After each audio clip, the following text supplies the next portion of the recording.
Welcome student to mind map IQ। आज का जो इम्पॉर्टेंट क्वेश्चन का जो सीरीज़ है वो है आपके चैप्टर क्लास 9 के लिए, जो कि NCERT का NCERT बेस्ड क्वेश्चन है आपके।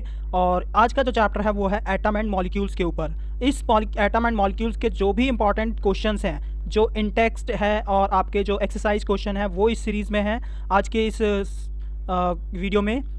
अगर हम इस वीडियो की बात करें तो इसमें आपको मिलने वाला क्या क्या है, तो देखिए इसमें आपको मिलेगा इन टेक्स्ट क्वेश्चन मिलेंगे, एंड टेक्स्ट क्वेश्चन मिलेंगे, साथ में आपको एक्सरसाइज के क्वेश्चंस मिलेंगे। जो एक्सरसाइज में आपके क्वेश्चंस हैं, एक्सरसाइज के साथ में आप इस सेक्शन से आप ईजीली नोट्स बना पाएंगे। जो क्वेश्चंस आप इसमें देखेंगे उसके ईजीली नोट्स मेक कर पाएंगे, ठीक है, और ईजीली अंडरस्टैंड कर पाएंगे। तो हम और इस वीडियो के अंदर जो इम्पॉर्टेंट चीज़ मिलेगी वो मिलेगा हर क्वेश्चन का एक्सप्लेनेशन। क्या मिलेगा? एक्सप्लेनेशन, कंप्लीट एक्सप्लेनेशन होगा हर क्वेश्चन का, और शॉर्ट होंगे और इजी टू अंडरस्टैंड होंगे। तो मतलब आप उसको क्वेश्चन को इजीली अंडरस्टैंड कर पाएंगे, समझ पाएंगे। तो चलिए स्टार्ट करते हैं आज का क्वेश्चन आंसर का ये राइटिंग, और मतलब जिससे कि इजीली आप अंडरस्टैंड कर सकें, समझ सकें कि आपको पेपर पॉइंट ऑफ व्यू से क्या उसमें क्वेश्चन पूछा जाए और किस तरीके से आप उसको लिखोगे। ये बेसिकली जो एनसीईआरटी बेस्ड है टोटली, और इसमें प्राइमरीली हमने जो कवर अप किया है, अभी एनसीईआरटी के क्वेश्चंस कवर अप किए हैं, और जैसे ही कुछ रिसेंटली कुछ न्यू क्वेश्चंस मिलेंगे हम वो भी आपके लिए लेकर के आएंगे। तो हाँ, यदि आप इस चैनल पे नए हैं तो प्लीज़ इसको लाइक एंड सब्सक्राइब कीजिए और अपने फ्रेंड्स को शेयर कीजिए। चलिए स्टार्ट करते हैं। जैसे कि फर्स्ट क्वेश्चन है आपका, डिफाइन एटॉमिक मास। तो एटॉमिक मास को डिफाइन करना है, तो एटॉमिक मास क्या होता है। तो सर चलिए इसका जो आंसर होगा वो होगा, atomic mass is a standard unit of mass use to expressing atomic and molecular weight. यानी ये क्या है, एक स्टैंडर्ड यूनिट है किसी भी एटॉमिक और मॉलिक्यूल्स के वेट को मेजरमेंट या एक्सप्रेस करने की। नेक्स्ट आता है वन एटॉमिक मास। देखिए आपसे पेपर में दो तरीके से क्वेश्चन पूछा जा सकता है। एक तो सीधा ही ये पूछ लिया जाएगा एनसीईआरटी का जो सेम टू सेम क्वेश्चन है कि what define atomic mass unit. Second question पूछ लिया जाएगा define one atomic mass unit. तो वन एटॉमिक मास यूनिट की डेफिनेशन है थोड़ी सी चेंज हो जाती है। इसमें क्या होता है कि 1/12 mass of an unbound neutral atom of carbon. तो जो कार्बन का जो एटॉमिक मास है उसका 1/12 पार्ट जो होगा वो वन एटॉमिक मास यूनिट होगा। ये बेसिकली किसके बराबर होता है, ये इसकी जो वैल्यू होती है वो होती है 1.67 इंटू 10⁻⁻27 kg। तो एटॉमिक मास की डेफिनेशन क्लियर है। नेक्स्ट क्वेश्चन है, why is it not possible to see an object with naked eyes. तो जो नेक्ड आई से हम किसी भी एटम को क्यों नहीं देख पाते किसी भी एटम को। तो इसका जो आंसर होगा आप किस तरीके से लिखेंगे, तो देखिए एटम जो होता है ना वो बहुत स्मॉल होता है, इनक्रेडिबली स्मॉल टिपिकल साइज, जिसकी अगर हम बात करें तो वो एंगस्ट्रॉम में होता है। एंगस्ट्रॉम बेसिकली एक बहुत ही स्मॉल यूनिट है मेजरमेंट करने के लिए। और अगर हम बात करें तो एटम्स जो हैं वो विजिबल लाइट्स, हमारी जो आई है मतलब ह्यूमन आई है वो सिर्फ विजिबल आई ही डिटेक्ट कर पाती है, इसलिए हम क्या करते, हमारी जो आईज़ होती हैं वो एटम को देख नहीं पाती हैं।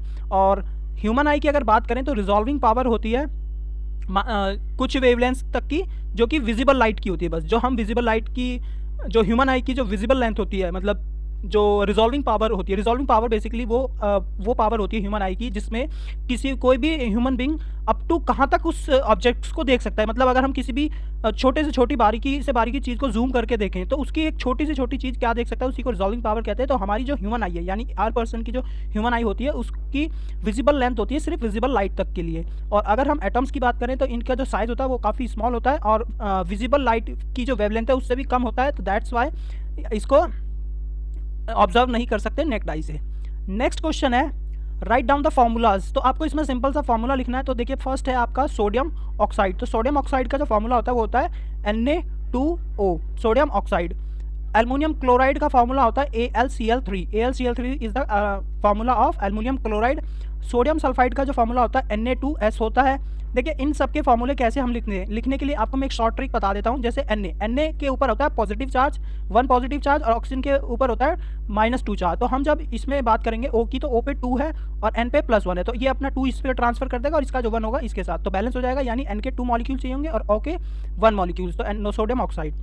सेम प्रोसीजर सभी में होता है। मैग्नीशियम हाइड्रोक्साइड फोर्थ पार्ट है इसका, मैग्नीशियम हाइड्रोक्साइड। तो मैग्नीशियम हाइड्रोक्साइड का जो फॉर्मूला होता है MgOH ट्वाइस होता है। मैग्नीशियम क्लोराइड का भी MgCl2 होता है। कैल्शियम ऑक्साइड की अगर बात करें तो CaO, और कॉपर नाइट्रेट की बात करें तो CuNO3 ट्वाइस। एल्युमिनियम क्लोराइड का फॉर्मूला होता है AlCl3।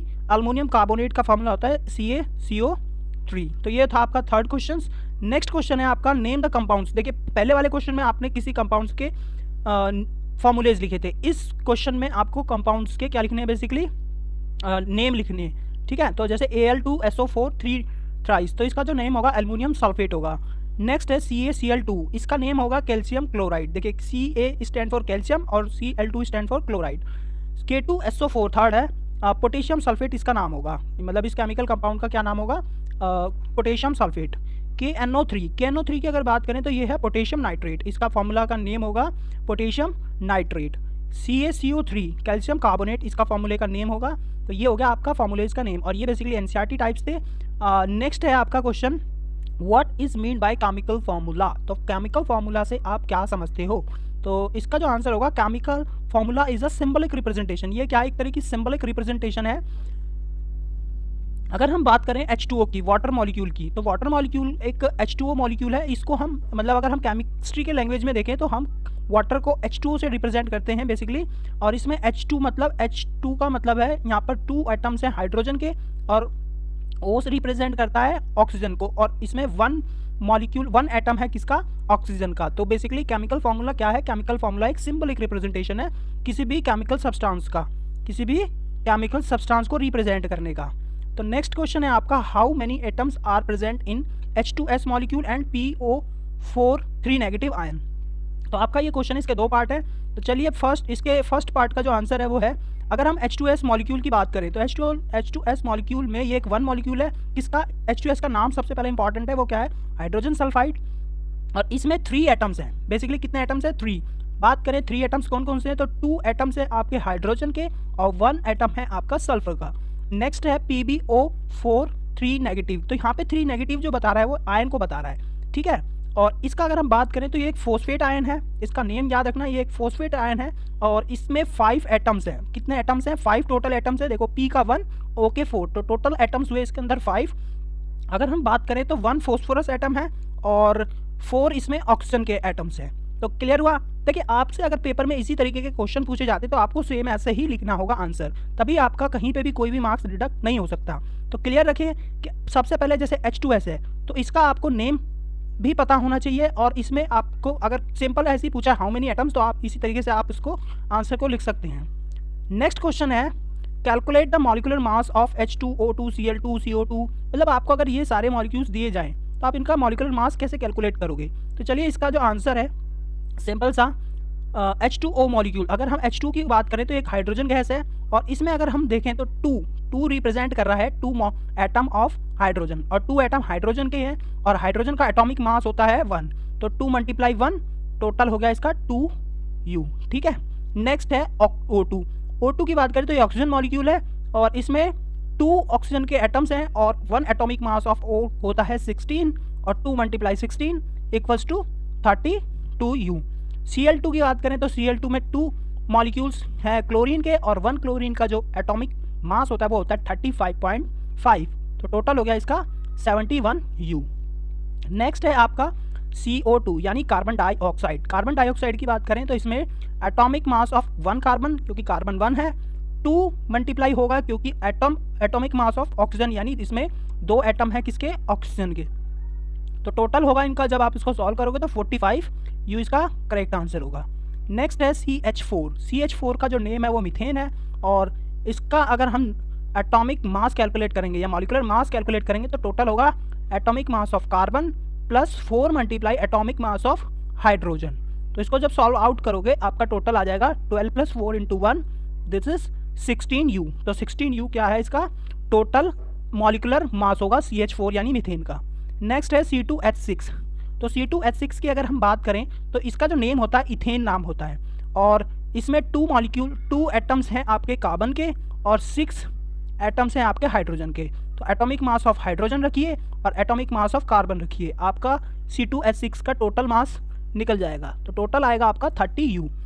नेक्स्ट है C2H4 की बात करें तो ये इथीन है, इसका जो नाम होता है इथीन नाम होता है, और 2 मॉलिक्यूल्स हैं इसमें कार्बन के, और 4 एटम्स हैं आपके इसमें हाइड्रोजन के। तो टोटल इसका होगा 4 × एटॉमिक मास ऑफ हाइड्रोजन, और 2 एटॉमिक मास होंगे किसके, कार्बन के। टोटल करने पर कितना आएगा 28। NH4 जिसको अमोनिया भी कहा जाता है, अमोनिया इसका नेम है, केमिकल नेम, और केमिकल फार्मूला NH3। इसका अगर हम मॉलिकुलर मास फाइंड आउट करेंगे तो इसमें नाइट्रोजन का 1 एटम है और हाइड्रोजन के 3 एटम है, H3 यानी 3 एटम हाइड्रोजन के। और एटम्स की इनके एटॉमिक मास की वैल्यू रखने पर जो टोटल आएगा वो कितना आएगा, 14 plus 3 into 1 which is 17U। Next है आपका CH3COOH यानी मीथेनॉल, इसका नाम क्या है, मीथेनॉल। और एटॉमिक मास ऑफ कार्बन, एक कार्बन प्रेजेंट है और टोटल 4 इसमें हाइड्रोजन प्रेजेंट है। देखिए 3 ये और 1 ये, तो टोटल कितना हो गया, 3 और 1 4 हाइड्रोजन हो गए। और ऑक्सीजन का मॉलिक्यूल 1 है, तो टोटल अगर हम रखेंगे एटॉमिक मास कार्बन का 12 होता है, हाइड्रोजन का 1 होता है, 4 × 1, और जो ऑक्सीजन है उसका 16 होता है, तो टोटल करेंगे तो कितना आएगा, 32U। नेक्स्ट है आपका C2H2 जिसका नेम होता है एसिटाइलिन, एसिटाइलिन इसका नेम होता है, केमिकल नेम। और इसमें हम बात करें तो 2 कार्बन है और H2 कितने हैं, वो भी 2 हैं, तो टोटल हो गया 2 into atomic mass of carbon और plus 2 into atomic mass of hydrogen, तो टोटल हो गया 26। 12 plus 2 into 1 this is 26। Clear. Next है आपका S8। तो S8 की अगर हम बात करें तो S8 में 8 मॉलिक्यूल्स हैं आपके किसके, सल्फर के, और सल्फर का जो एटॉमिक मास होता है वो होता है 32, तो 8 से आप 32 को मल्टीप्लाई करोगे तो आपका आ जाएगा 256U।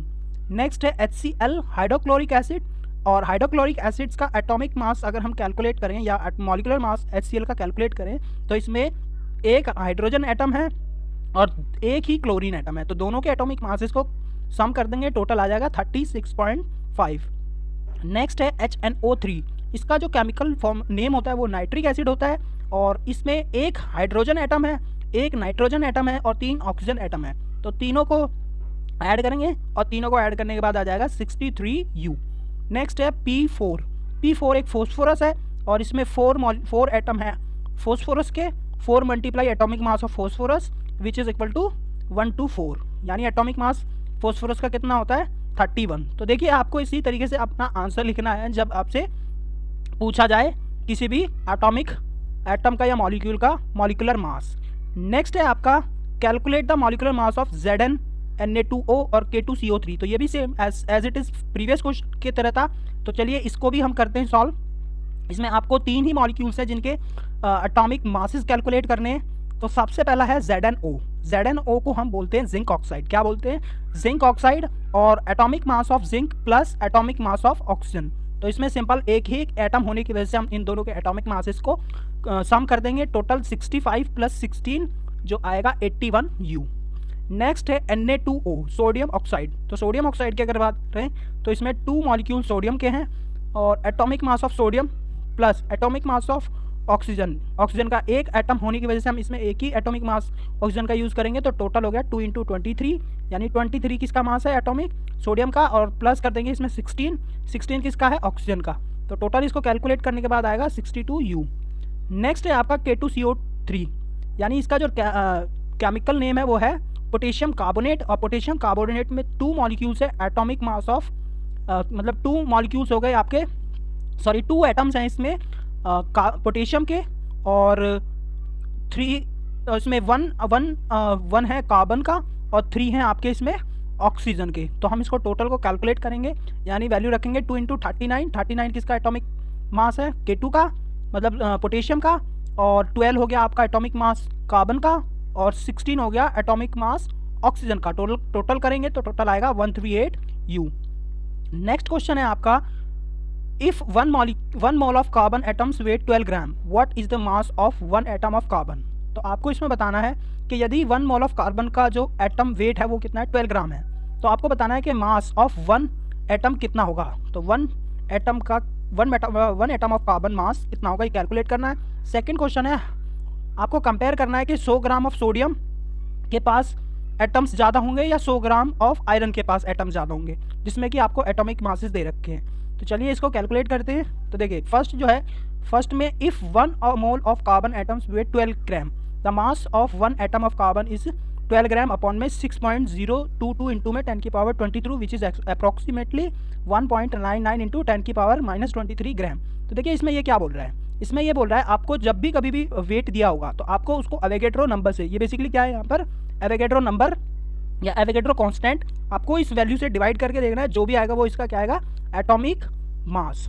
क्लियर, एटम का मास। तो 1 gram of 1 atom of carbon का जो मास होगा वो कितना होगा, 1.9 इंटू 10 की पावर 23 ग्राम। नेक्स्ट है आपका टू कंपेयर, देखिए इन दोनों को कंपेयर करना था, यहाँ पे कंपैरिजन था इन दोनों के अंदर कि आयरन और सोडियम में किसके पास एटम्स ज़्यादा होंगे। तो आपको वही करना है, इसमें नंबर ऑफ एटम्स फाइंड करने। तो नंबर ऑफ एटम्स फाइंड करने के लिए आपको मास दिया है और एटॉमिक मास ऑफ सोडियम, तो इसको कैलकुलेट करोगे तो ये आ जाएगा आपका 100/23 मोल्स, और आयरन का कितना आएगा 100/56 मोल्स। तो दोनों को कैलकुलेट करने पर जो बड़ी राशि होगी उसका एटॉमिक मास, एटम्स उसके पास ज़्यादा होंगे। तो इन दोनों में अगर हम कंपेयर करें तो जो बड़ी राशि है वो 100/23 मोल्स है। तो सोडियम जो है, सोडियम मेटल के पास ज़्यादा एटम्स होंगे कंपैरिजन आयरन के। क्लियर। नेक्स्ट क्वेश्चन है, देखिए 100 ग्राम और iron would have more atoms than 100 gram of sodium, तो जो आयरन है उसके पास ज़्यादा होंगे। क्लियर। नेक्स्ट है आपका what are polyatomic ions. तो पॉली एटॉमिक्स आयंस क्या होते हैं और इसको एग्जाम्पल से बताना है।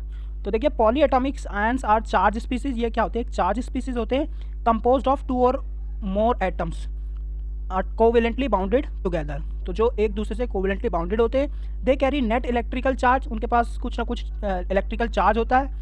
और अगर हम एग्जाम्पल्स की बात करें तो एग्जाम्पल्स में नाइट्रेट आयन हो गया, कार्बोनेट आयन हो गया, सल्फेट आयन हो गया, NH4 पॉजिटिव आयन हो गया, यानी अमोनियम आयन हो गया। तो ये सब क्या है, ये सब पॉली एटॉमिक आयंस हैं। क्लियर, ये सब क्या है, पॉली एटॉमिक्स आयंस हैं आपके। NO3 negative, CO3 2 negative, SO4 2 negative. देखिए इनके ऊपर जो नेगेटिव चार्ज है ये पॉली एटॉमिक, यानी ये इनके अंदर 2 एटम्स है, 2 एटम या 3 एटम से ज़्यादा, किसी किसी में आपको 3 एटम्स भी देखने को मिलेंगे। ठीक है, अभी इसमें 2 एटम्स हैं, ये पॉली एटॉमिक आयंस हैं। तो पॉली एटॉमिक आयंस बेसिकली क्या होते हैं, चार्ज स्पीसीज आयंस होते हैं जो 2 और मोर एटम से कोवेलेंटली बाउंडेड होते हैं। नेक्स्ट क्वेश्चन है, give the name of elements present in the following compounds. तो आपको इन चारों में जो एलिमेंट्स प्रेजेंट है, जैसे क्या क्या इसमें एटम्स प्रेजेंट है, उन सबके नेम बताने हैं। तो चलिए स्टार्ट करते हैं इसका। जैसे अगर क्विक लाइम की बताएं तो क्विक लाइम का जो फॉर्मूला होता है, क्विक लाइम को बेसिकली केमिकली नेम से जाना जाता है कैल्शियम ऑक्साइड से। तो इसके अंदर 2 एलिमेंट्स प्रेजेंट है, एक कैल्शियम और एक ऑक्सीजन। तो इसमें कितने एलिमेंट्स प्रेजेंट है, 2। दूसरा अगर हम हाइड्रोजन ब्रोमाइड की बात करें तो इसमें 2 एलिमेंट्स प्रेजेंट है, एक हाइड्रोजन और दूसरा ब्रोमीन। दूसरा कौन सा प्रेजेंट है, ब्रोमीन। थर्ड क्वेश्चन की अगर बात करें, थर्ड पार्ट इसका, तो थर्ड पार्ट में बेकिंग पाउडर है। बेकिंग पाउडर बेसिकली एक मिक्सचर है सोडियम बाइकार्बोनेट का, मतलब सोडियम बाइकार्बोनेट होता है इसमें, और सोडियम बाइकार्बोनेट का जो फॉर्मूला है NaSO3, बेसिकली NaSO3 इसका केमिकल फार्मूला है। तो यहाँ से आप देख पा रहे हो कि इसमें 3, बेसिकली इसमें कितने 4 इसमें वो हैं एटम्स, 4 एटम्स हैं, sodium, hydrogen, carbon and oxygen. तो ये 4 हो गए इसके अंदर एलिमेंट्स। नेक्स्ट है पोटेशियम सल्फेट। तो पोटेशियम सल्फेट का फॉर्मूला होता है K2SO4, और इसमें कितने एलिमेंट्स प्रेजेंट हैं, K2 मतलब पोटेशियम, सल्फर और ऑक्सीजन। तो टोटल एलिमेंट्स कितने हुए इसके केस में, 3। ठीक है, इस वाले में कितने टोटल हुए, मतलब बेकिंग पाउडर में टोटल 4 एलिमेंट्स प्रेजेंट है, इसमें 2 एलिमेंट्स प्रेजेंट है और इसमें भी 2 एलिमेंट्स प्रेजेंट है। चलिए अब नेक्स्ट क्वेश्चन करते हैं, व्हाट इज मास। मास बताना है 1 मोल ऑफ नाइट्रोजन एटम। तो 1 मोल ऑफ नाइट्रोजन एटम का मास कितना होता है। The molar mass of 1 nitrogen is approximately 28 gram per मोल। ठीक है, तो इसका जो बेसिकली क्या है, इसमें आपका जो इसका जो करेक्ट आंसर होगा वो होगा molar mass of nitrogen atom किसका कितना होता है, 28 gram per mole. Clear. 4 moles of aluminium atom. तो 4 मोल्स ऑफ एल्यूमिनियम एटम्स का आपको मास बताना है। तो mass basically number of moles multiply atomic mass. तो जब भी आपको मास कैलकुलेट करना होगा तो आप क्या करोगे, नंबर ऑफ मोल्स से उसके एटॉमिक मास को मल्टीप्लाई कर दोगे, आपको उसमें टोटल उसका मास पता चल जाएगा। तो देखिए इसमें 4 मोल्स हैं एल्यूमिनियम के और 27 ग्राम पर मोल होता है एटॉमिक मास एल्यूमिनियम का। इन दोनों की मल्टीप्लाई करोगे तो कितना आएगा, 108 ग्राम।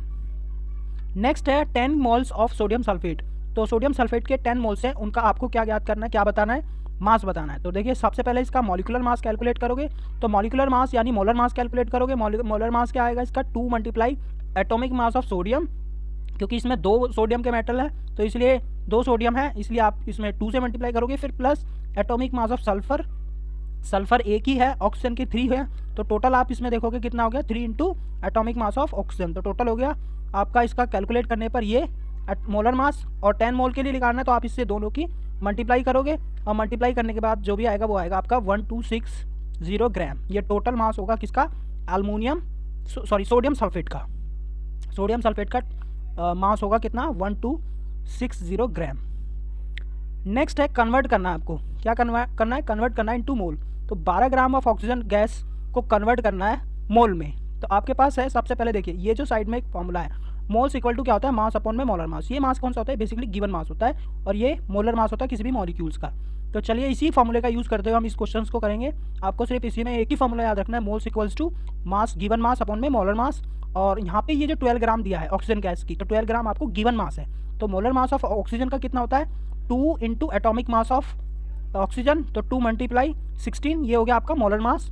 और जब हम इसको मोल्स में कैलकुलेट करेंगे तो मोल्स इक्वल टू क्या होगा, given mass divided by molar मास। तो टोटल आ गया 0.375 मोल्स। नेक्स्ट है 20 ग्राम ऑफ वाटर। तो 20 ग्राम ऑफ वाटर की अगर बात करें तो वाटर मॉलिक्यूल का सबसे पहले मोलर मास ज्ञात कीजिए, फाइंड कीजिए, और इसको कैलकुलेट करने के बाद 2 into atomic mass of hydrogen plus atomic mass of oxygen, दोनों को कैलकुलेट करने के बाद जो वाटर का मॉलिक्यूलर मास होगा वो होगा 18 ग्राम पर मोल। और 120 ग्राम आपको गिवन है, तो 20 ग्राम में आपको कैलकुलेट करना है, तो टोटल 20 ग्राम अपॉन में 80 ग्राम पर मोल, और जो कैलकुलेट करने के बाद आएगा 1.11 मोल्स।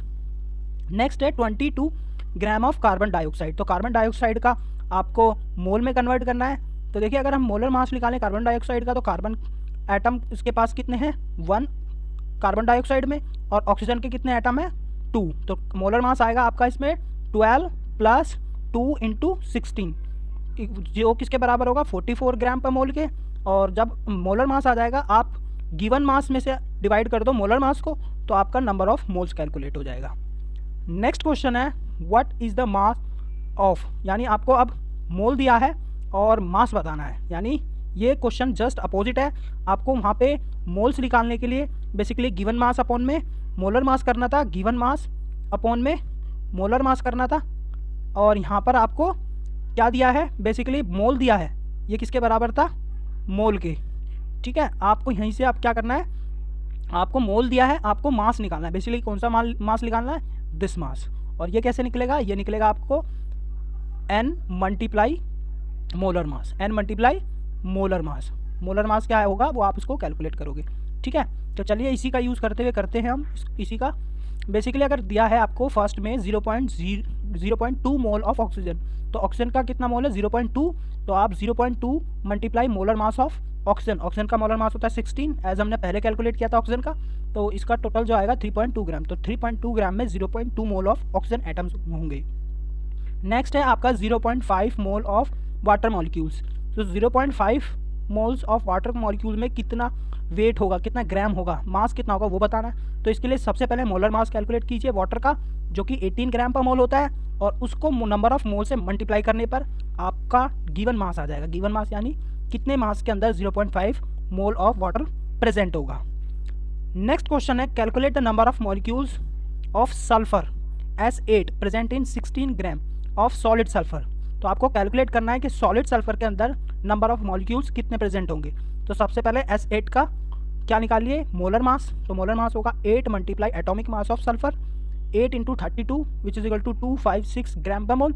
उसके बाद नंबर ऑफ मोल्स ज्ञात कीजिए। नंबर ऑफ मोल्स क्या होगा, गिवन मास, ये जो गिवन मास है आपको, और इसका मोलर मास, ये नंबर ऑफ मोल्स आ गए। और नंबर ऑफ मॉलिक्यूल्स निकालने के लिए आप नंबर ऑफ मोल्स को एवोगैड्रो नंबर से मल्टीप्लाई कर दीजिए। Basically number of Avogadro number है, इन दोनों को मल्टीप्लाई करने के बाद आपका नंबर ऑफ मॉलिक्यूल्स आ जाएंगे। तो ये बेसिकली क्या है, नंबर ऑफ मॉलिक्यूल्स। इसको सॉल्व कर लेना, इसको सॉल्व करने के बाद नंबर ऑफ मॉलिक्यूल्स आ जाएंगे। नेक्स्ट क्वेश्चन है 11 calculate the number of aluminium ions. Aluminium ions present in 0.051 gram of aluminium oxide. तो आपको यहाँ पे गिवन दिया है एल्युमिनियम आयंस, और एल्युमिनियम ऑक्साइड के अंदर बताना है। तो सबसे पहले एल्युमिनियम ऑक्साइड का मोलर मास कैलकुलेट करोगे, तो एल्युमिनियम ऑक्साइड यानी Al2O3 का मोलर मास आएगा 102 ग्राम पर मोल। उसके बाद इसमें number of moles find out करोगे, तो नंबर ऑफ मोल्स क्या होगा, गिवन मास इनटू में divided by molar mass, this is coming out to be the molar mass. 0.005 moles present होंगे 0.51 ग्राम ऑफ एल्युमिनियम ऑक्साइड के अंदर। उसके बाद आपको इसी को मल्टीप्लाई करना है एवोगैड्रो नंबर से। ये बेसिकली एवोगैड्रो नंबर से आप मल्टीप्लाई करोगे तो आपको नंबर ऑफ आयंस मिल जाएंगे। अब यहाँ पर आपके पास एक ये 2 आ रखा है। ये 2 क्यों किया है? क्योंकि यहाँ पर कितने एलिमेंट्स प्रेजेंट है? एल्युमिनियम के 2, इसलिए यहाँ पे 2 मल्टीप्लाई हुआ है। क्लियर? तो ये 11th क्वेश्चन था इसका। और नेक्स्ट जो टॉपिक होगा वो हम कवर अप करेंगे वर्क एंड एनर्जी। क्लियर हुआ? तो ये थोड़े से इंटेक्स्ट क्वेश्चन थे जो हमने कवर अप किए हैं।